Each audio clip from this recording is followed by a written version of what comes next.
I'll never get over how nubby my braid is. I literally think my hair has been in a little braid for the last 5 videos because I haven't washed my hair. Yeah, get nice and cozy. I literally want to sit, like, I just want to lay down and read. Is that a thing? Can I just lay down and read a story? I have another scary story for you guys, and this one is just gonna be a one-parter. The two-parters have been a lot. This one was actually sent to me by my friend EMMAKATE, so I will have her link down below. And this story is called, I Found a Strange Photo of My Brother. A few months ago, I came across something that would have been better left alone, but due to my carelessness, I found myself with a story worth telling. It was May, the day of my high school graduation. I was honestly surprised I'd managed to get through senior year without failing any classes, especially considering what was going on in my life outside of school. My little brother was sick. He had been for years. He had just turned 14 that month and was already into his 3rd year of treatment. Nothing was working, not the way his doctors wanted it to, not the way we wanted it to. Still, the specialists were so hopeful. We were all on the hook every time they said they had a new option they could try, but nothing changed. Owen was diagnosed just after he turned 11, and since then, things at home have been tough. That playful little kid that bruised like a peach was now some somber little boy being poked and prodded in hospital rooms. Things had to change. He couldn't do all the things he used to as his disease became more severe and the treatments began taking a toll on him. Time passed, and things only became harder. He was really sick. The therapy was getting to him. When he was home, he was constantly in the bathroom. He couldn't keep anything down. He complained about the pain he was feeling, but only when he couldn't bear it any longer. He didn't want to make our parents feel any worse about the situation. It's hard enough having a child with cancer, but harder still to know that they aren't getting any better, and each day is more painful than the last. He still smiled though. He still joked around. He laughed at me for attending school while his assignments were brought home to him to work on at his leisure. He was still a kid, one who couldn't get out of his bed without leaving a trail of bruises along himself, but a kid. We all tried our best to remain as positive as he was about this. It got harder to remain positive as time went on. Owen got sicker, and eventually our parents had to move him out of our house. Somehow, my parents managed to stay so very strong and hopeful through all of it. They never seemed to despair too greatly over the fact that their child may never be cured. Owen was away from home for only a few months before his body gave up. He was gone, and the years of hospitals and treatments and tests were over. I was on my way home for my last day of school when I got the news. A few days later, we held the funeral. My mother was in hysterics, and half of Owen's school showed up to see the service. It was heartbreaking.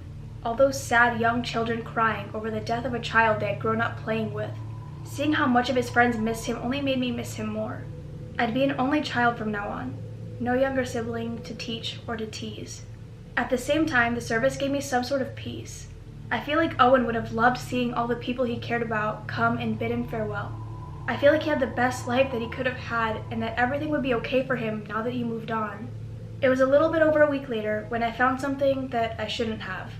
I had to search around the house to find shoes for the graduation ceremony, but my mother had recently gone on a cleaning spree. Everything in an unnecessary location that wasn't being used had been put away in the closet, and I was trying to pull a shoebox from the top of her bedroom closet when it hit me. Literally. A piece of paper from somewhere on top of the shelf had fallen. The corner poked me in the arm as it fell. I pulled the shoebox down and placed it on the ground, and then stopped to inspect what had hit me. It was a picture of Owen, from when he was younger and hadn't been diagnosed. He looked so innocent, just the trace of a smile beginning to form. I smiled.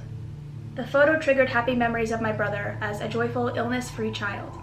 The photograph seemed to waver as I stared at it, and suddenly, I realized it was moving. Owen's expression had turned into a full-toothed smile, and he seemed to be staring at me from within it. As the realization hit me, I heard the groan of wood shifting, and suddenly the shelf above me gave way and the contents came crashing down around me. I winced in pain as a tumble of books and boxes rained down on top of me. I wasn't badly damaged, but I heard footsteps approaching to inspect the noise. I quickly tucked the photo into the shoebox that I had taken down and began organizing the things that had fallen. My father entered the room and asked what I was doing, and I informed him that the shelf in the closet had collapsed. He mumbled something about fixing it later and me tidying it up as he walked away. I quickly placed the fallen objects neatly in the bottom of the closet and retreated to my bedroom with the shoebox. I stared at the picture again, wondering if I had imagined the smile. It looked exactly as it had when I first picked it up. I put the photo in a dresser drawer, planning on reviewing it after I'd gotten ready for the ceremony. Once I was ready, I sat down on my bed and pulled the photo back out. I couldn't help but smile again at how innocent he looked. And then it happened again. Just a twitch. Maybe it was my imagination, but the hand that was raised in the photo appeared to wave, just slightly. It was like he was saying hello. At that moment, my mother walked into the room to announce our departure, and I quickly tucked the photo beneath my pillow. For some reason, I wanted to keep it to myself. I thought about the picture as we got in the car, wondering if it was some symptom of grief that made me imagine it had moved. We pulled out of the driveway and onto the road. I was lost in thought when it happened. My father was at the wheel, and suddenly we swerved hard. Too hard. We were off the side of the road and into a ditch before I even had a moment to register anything that had happened. My seatbelt locked before the car came to its abrupt stop, and I could feel the belt cut into me while I was thrown against it. The windshield had shattered. We hit a small tree cluster in the ditch, and my mother was resting unconscious against her airbag. My dad seemed less worse. He had several cuts on his face, but he was coherent enough to pull his phone from his pocket and call the authorities. Red lights, blue lights, police cars, ambulances. My father told me not to move, not to get out of the car. I didn't want to anyways. The spot where the belt dug into me stung, and there was pain in more spots of my body than I could count. It was so much that I couldn't even tell where the pain was coming from. Maybe I went into shock. I don't remember much after the cars and the lights. I missed my graduation, and they offered to mail me my diploma. The hospital never seemed the right temperature. I was always uncomfortable. I was cut and bruised and had a mild concussion. One of my ribs was fractured. My father made it out almost exactly the same as me, but my mother didn't fare as well. She suffered some severe head trauma in the accident and would be in the hospital for a while to make sure she got better. As we were leaving for the hospital, I nearly asked if we were going to see how Owen was next. And then I remembered that he hadn't been with us. Of course he hadn't been with us. My father and I went home, and I sat in my room staring at the picture, willing it to move. It remained still, looking like a perfectly normal photo of my brother. I sighed, intending to put the photograph back into my drawer, when my father walked into my room mid-question.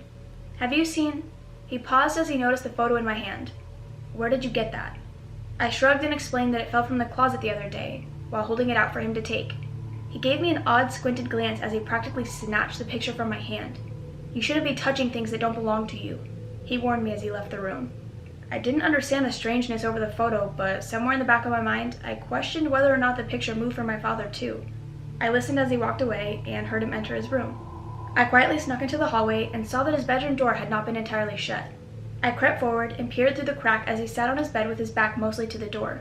He stared at the photo while speaking quietly. "I know we're not supposed to do this anymore. I just miss you so much. This was supposed to make things easier, but it's just not. I'm sorry. I hope you're okay, buddy." He was quiet after that, and his shoulders shook as though he was crying. My curiosity had long since faded, and I snuck back to my own bedroom to collect my thoughts. I was unsure what my father had meant as he spoke to the picture. What was supposed to make things better? Did he see the picture move like I did? My thoughts were interrupted by the doorbell ringing, and I heard my father's heavy footsteps as he headed from his bedroom to the stairs. I got up to follow, curious to see who might be visiting us. I wasn't too far behind him when he started down the stairs. I saw clearly as he tripped over thin air and tumbled down almost the entire staircase. He was in a heap at the bottom, groaning in pain as I ran down the stairs to help. He couldn't stand, and I was too small to lift him. It struck me that whoever rang the doorbell could help me get him off the ground. I ran to the front door, only to discover an empty porch. I was frustrated that whoever had come had been so impatient. I retreated back to the bottom of the stairs, where my father was now attempting to get up without putting any weight on his left leg. I managed to get myself into a position where I could help him hobble his way around, and he instructed me to take him to the hospital. We had been home for only hours now, and we were on another trip to the hospital. He thought his hip might be broken. It takes almost half an hour to get to the hospital, and I figured that was enough time alone in a confined space where he couldn't walk away from the conversation. So I asked the question that was eating at me. "What were you saying to that photograph earlier? What were you not supposed to do?" I kept my eyes on the road while I waited for a response. "You were listening? Casey, you're too young to deal with these things." His voice was strained from whatever injury his fall had caused. I proceeded into the usual lecture that I was 18 now, and things involving my family and my brother should involve me. I had to know what was going on. He gave in. I'm not sure if it was because he didn't want to deal with my stubbornness during the drive, or if he thought I really deserved to know. He told me that it began while they were in the process of discussing with Owen's doctors the issue of keeping him at home or having him in the hospital full-time. After a meeting with the doctors, they ran into a man outside the hospital. He claimed he had heard of Owen's case and had helped several families in similar situations before. He invited them to dinner, and they discussed the offer. They didn't think anything of it at first. The dinner was expensive, and the stranger spoke like a professional businessman. He advised my parents to put Owen in the hospital, and then he offered them a unique way to keep the happy spirit of their child ever present. Of course they accepted the offer. Their son was sicker than they had ever experienced. They knew that he was dying. All they had to do was bring this man a photo of Owen before he got sick. It was that simple, and within a few days the photo was in an envelope in our mailbox. But it was different. As Owen got sicker, the photo seemed to come alive more. My parents watched their son smile and play through the photograph while simultaneously watching him waste away in a hospital room. They didn't even bother questioning how it was possible. With the picture came a note, a warning. As their child faded away more, this memory would come to life in equal measures. If the child was to die, misfortune would fall upon the person who stirred his memory. This picture was consuming the parts of Owen's soul that were fading away from his body. He was in the picture. I deserve this. My father gestured at his hip as he finished recalling the arrangement he'd made. I had no idea how to react to the information I'd received. I remember thinking, that's it. The shelf, the car accident, the stairs, all after looking at that photo. To this day, I still don't understand how any of this could be possible. We pulled up to the hospital and I ran inside to get a wheelchair and bring my father in. He advised me to go home and rest for the night, and then come back in the morning when visiting hours began. I went home and thought about everything over and over again. Was it a demon? Did there have to be a catch to this deal? How far would the misfortune go? I feared losing more family members over the choice my parents had made, and I was worried about Owen's soul. Was he truly at peace, being trapped inside a picture, stuck in a memory of a life he could no longer live? It felt wrong, and by the time I arrived home, I had made an irreversible decision.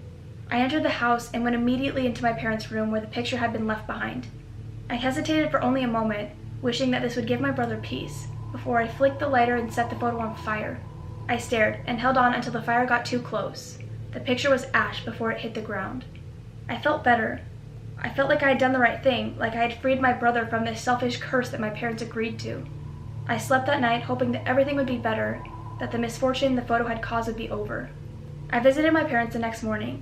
My father had already rolled himself into her room by the time I got there. Apparently, he had also filled her in on my knowledge of the photograph. She apologized profusely for not telling me. She claimed she felt terrible that she had kept it a secret for so long. I told her that it was okay.